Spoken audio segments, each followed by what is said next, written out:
Depending on who you ask, it's either thrifty or cheap, but I like to think of myself as hella thrifty.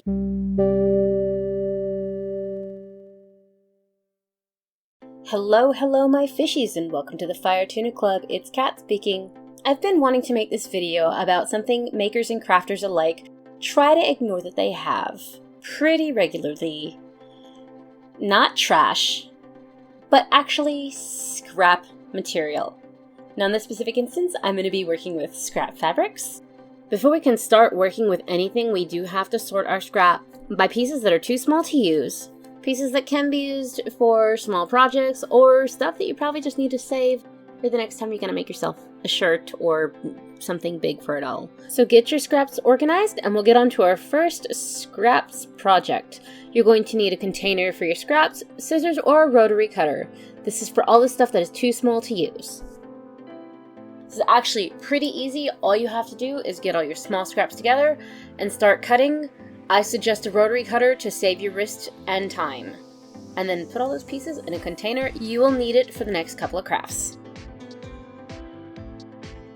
The next craft involves larger pieces. You can even mix and match material. You will also need scissors, pins, and your preferred method of sewing. This pattern is to make a doll beanbag, which is a great way to use up some of those bigger pieces of scrap materials and mix and match some. If you want to go ahead and get the pattern, head over to the firetunaclub.blogspot.com. It is a free pattern. Print it out, tape it together as the instructions suggest, and cut out 5 pieces of material. Rotary cutters are your friends. You should have 5 pieces once everything's said and done. What you'll want to do is stick 2 pieces right sides together. Use a marking pencil of your choice, either pencil, pen. I used chalk because I feel safer about it. You want to mark where the opening is on those 2 pieces. And you'll want to make sure that the opening is big enough to be able to be turned inside out. And then of course we sew. You repeat this step 2 more times, not making an opening, sewing 2 pieces together, right sides together, and then taking another piece. You'll attach it to one of the 2 pieces, so you should have a 3-piece and a 2-piece. You'll want to sew those together in a complete circle. You'll want to notch your carves before you turn it inside out, otherwise your seams will look a little bit lumpy and try to pull. This diagram is to help you depending on what kind of seam you're working with. If it's a straight seam, you don't have to clip at all. So once you've notched your seams, you'll want to turn it inside out through the opening you made, and then you'll want to stuff it. This is the point where the first craft comes into play. You can use all the stuffing you cut up, or if you're a doll artist like me, you can use your leftover yarn wefts to stuff your beanbag. This does make it easier to pose. You'll want to fill it as much as you desire, however you do not want to fill it up completely. At this point, you'll want to sew the opening shut with a color matching thread. An invisible stitch is a great way to hide it, and if you just do a couple of small knots once you're done, and drag your needle through the project so that the tail is left inside once you snip it free, it is unlikely to unravel.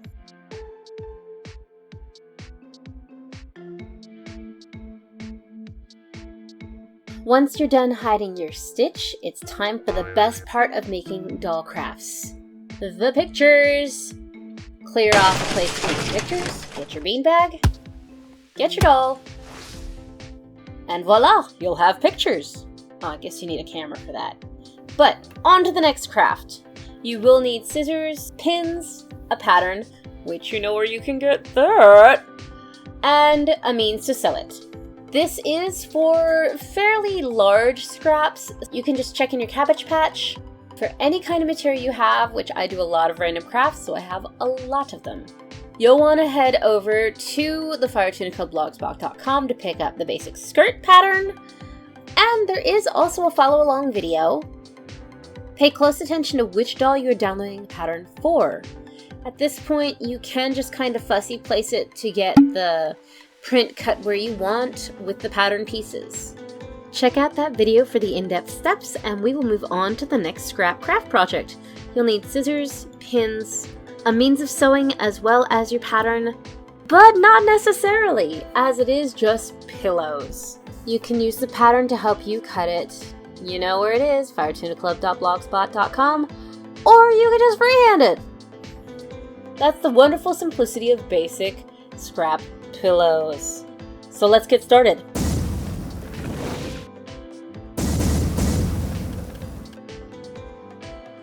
So get your pattern, or not, as well as your scrap material. In this case, it was a scrap I painted like 2 years ago that I've been meaning to get around to. What better time than this video? You'll want to place or trace with chalk your pattern and cut it. Rotary cutters are your friend. Means you don't have to pick up the material and risk wonky cuts. Just as the other crafts, you will want to mark your opening place, pin it or clip it, and where was I? Alright, sew it. Don't forget to clip your corners so you can turn them properly. Hey look, my hole's too small. Yeah, clip your corners. Right, clip your corners. You can get around the mistakes like I did by using tweezers. Use them carefully so you don't poke a hole in your material as you turn your pillow inside out. I might have said this before in this video or others. Sewing is forgiving. You can usually work around any mistakes you do, like making your opening hole too small to turn. Full disclosure, I considered even removing this segment, but I mean, it's a mistake. It's one that I worked around quite easily, but mistakes happen pretty regularly. There's no need to hide the evidence of your failures, or in this case, mistakes.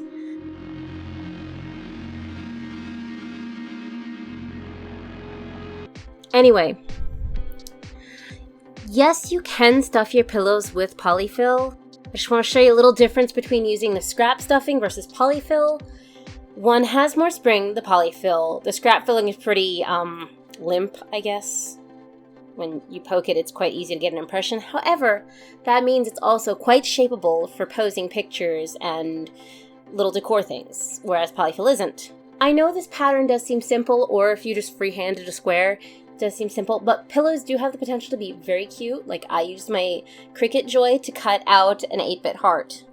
Once you have everything designed, stuffed, and ready to be closed, you will, much like the beanbag, want to use an invisible stitch. And you'll want to wrap up the pillow again just like the beanbag with a knot and hiding the tail of your thread in your project. Don't forget to snip it, maybe even pull it a little tight, snip it, and then pull it loose so that the tail disappears. Just like...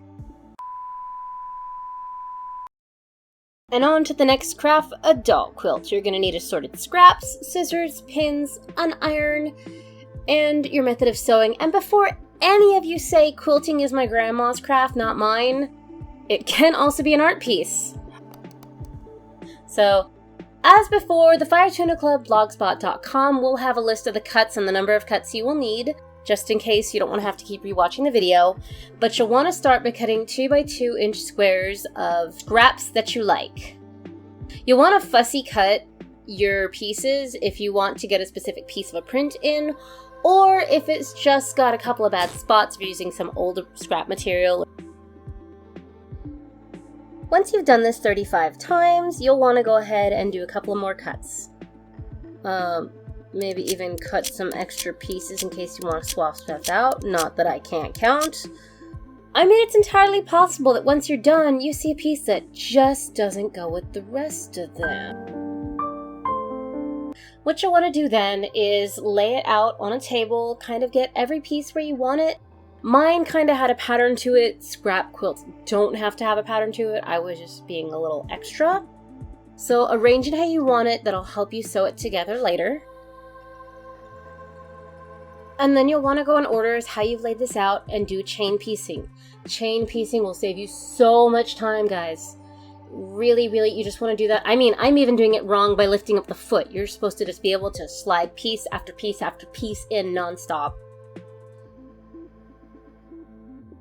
I put this diagram up here. Hopefully it'll kind of explain how I'm doing the chain piecing a little better. And I do actually continue chain piece. At this point though, I chain piece the 3rd and 4th block of every row to the 5th block. And then I continue going.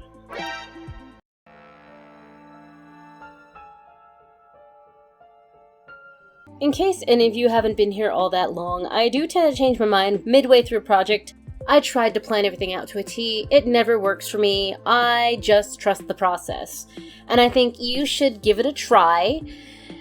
Just know that this process does involve some board ironing. You will need to do ironing. It's very important to press your seams for quilting for accuracy's sake. And it makes your quilt look prettier.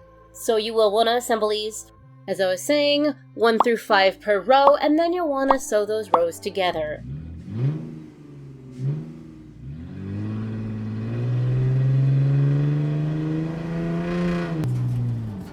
Don't forget to press your seams, guys.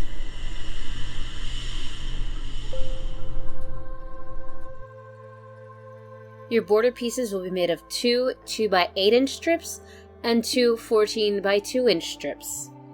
This is relevant in terms of how the fabric will lay out when you put it down. That also being said, you know the steps here. Attach, sew, iron. Your back piece will be a 14x11 piece, and then you'll want to use a binding. Just a reminder, the blog does have the cut list. You do not have to have this video open if you're going to bake this. Once you're done with the front piece, flip it around, attach that 14x11 back piece I was talking about. Then you're going to want to quilt it. I do not use an in-between batting on this because it's a doll quilt and any batting will make it hard enough to fold as it is. So I opted to not have anything between the two pieces. You're welcome to do that if you like. Doll blankets make it actually pretty easy to quilt it with your machine. If you're feeling intimidated by the idea of doing some crazy quilting patterns, don't. Just go geometric for your first couple of times. Get used to the process. And if you want to go crazy and start doing some free motion quilting after that, by all means, go for it. In these last couple of shots, you can kind of see here I combined just basic lines for the quilting as well as some decorative stitching, and I wrapped it up with some binding I got from the store because I just didn't feel like bias cutting my own binding to match with this quilt. Seriously guys, have fun with it. Leave a comment below if you do make your own doll quilt. I do want to see. And yeah, hey look, I changed my mind for the backing again. And in case you missed the hint earlier, here it is, hanging up in my room because I didn't have the heart to give it to my dolls. It's mine! So let's get on to the next craft. You will need scissors, chipboard or cardboard, paper, glue, a template, you know where to find that, and some pins. You can print the template directly onto cardstock or use regular printer paper and glue it onto a sturdier material and use the template from there to trace onto more paper. Either way, use your template, trace onto the material or cut it out. Then you'll want to get some cardboard. I suggest single wall cardboard. If you have double walled cardboard, all you have to do is very carefully rip off one wall. Don't forget to get rid of all the corrugated wave in it. Your final piece should measure around 4 inches by 1 1/4. Repeat as often as necessary. At this point, you'll want to use either a flat edge, a ruler, or in my case, an acrylic ruler, to fold up your paper with nice clean lines. Do this on every tab, as well as from the first line you mark, take your cardboard and mark the space of your cardboard and fold again at that line on those tabs. At this point, you'll want to glue your cardboard or chipboard into place. Hold the side flaps to get it to look more like the actual size counterpart. If you're not interested in that, just cut off the extra. Yes, extra is always provided. I give everybody wiggle room in all my patterns. Once you've glued the side flaps into place, you'll want to fold in the top and bottom flaps and glue them into place as well. And again, much like the actual counterpart, I have given extra so that it has proper folds to match up with the actual size counterpart. There is also a brown fabric brooch you can use. This one's a little bit easier to make. You don't actually need a template for it. You'll just cut a square 4 inches tall versus how much you need to wrap around your bolt. Glue that into place. Much like the brown part, you can eyeball the white part of the bolt. Cut yourself some pieces. Some small rectangles will work. Make sure they're the same size. Round off the edges and glue them in place. Now let's get to the actual point of this craft, the scrap fabric. While everything else is drying, you'll want to just find a scrap piece of material. It doesn't even have to be a perfect square. You can use jagged bits, triangle cuts, so long as there's enough of it. You can fold it nicely, either tape, glue, or just fight with wrapping it properly around your bolt, and ta-da! You have a fabric bolt prop for your dolls.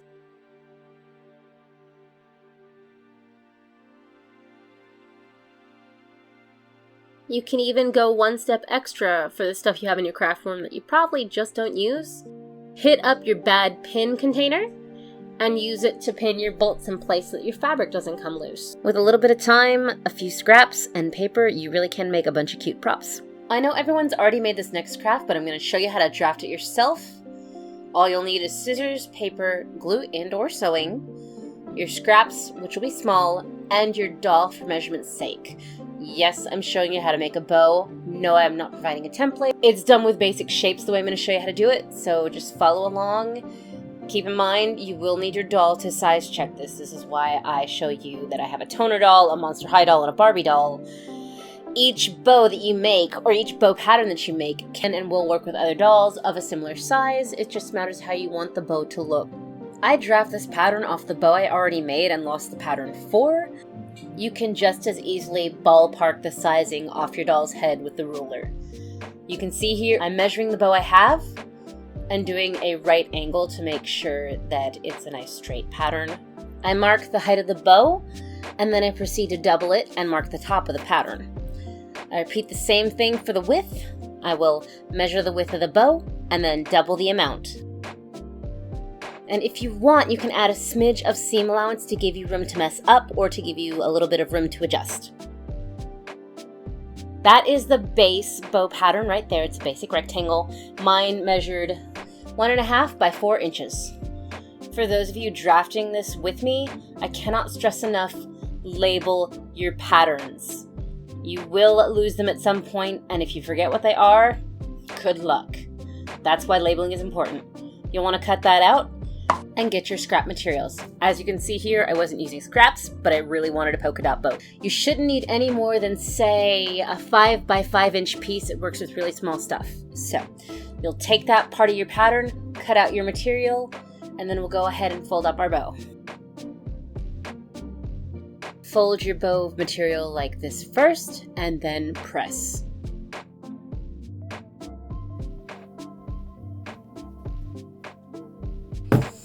Always follow the ironing instructions for your type of material. You'll want to fold your bow again, this time like that. And again, press it. This is mostly just to make it easier for you to sew. I suggest hand basting this next step. You'll want to fold the bow in a manner you find desirable to get that fluffy bow look. Then you'll want to sew it in place so it doesn't move while you do the next part.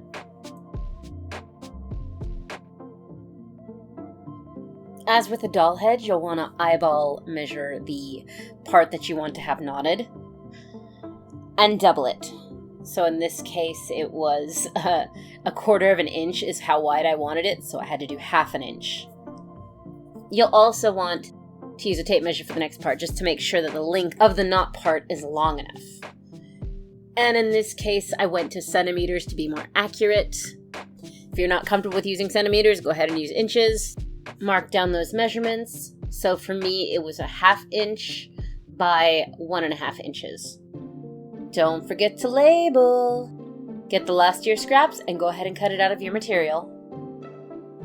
Then you'll want to fold one short end in. Then you'll want to fold in both the long ends together into the middle. Again, press to make it easier, and you'll want to attach it to your bow in the center where you sewed before. You'll just take the raw end, start on the back, wrap it around the bow, and sew it up in the back. The folded end should be the one that's showing so that no raw edges are there to unravel. After this, you can attach it to a hat, put some Velcro on it so it'll stick to a doll's head, or even I've just used some wire, slipped it through the knot tie area. I tried looking up the anatomy of a bow on Google. Didn't work out so good. Anyway, and then put it on your doll. Though, now that I'm watching this, I think I was better off using elastic because the wire gets stuck in the doll's hair. But not all the time. If anybody tries out any of these scrap crafts, please hit up the comment section and let me know. I want to see.